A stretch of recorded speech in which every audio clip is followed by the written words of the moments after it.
Það úrelt að líta svo á að skaði af völdum náttúrufyrirbrigða eins og jarðskjálfta eða eldgosa eða snjóflóða sé óhjákvæmilegur. Hann það ekki. Það margt hægt að gera til að draga úr skaðanum með réttum undirbúningi og forvörnum, með réttum viðbrögðum á vettvangi og réttri eftirfylgni. Norðurlöndin eru auðvitað misjafnlega sett, en við viljum vita hvernig við erum stödd og hvort við getum ekki lært sitthvað hvert af öðru, bæði í undirbúningi og viðbrögðum.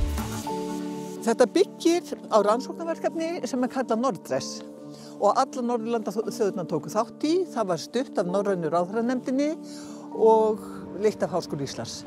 Og þarna skoðuðum við hvernig hægt að auka viðnámsþrótt samfélaga gagnvart náttúruhamförum og hvað Norðurlandaþjóðirnar geta lært hver af annarri í þeim efnum.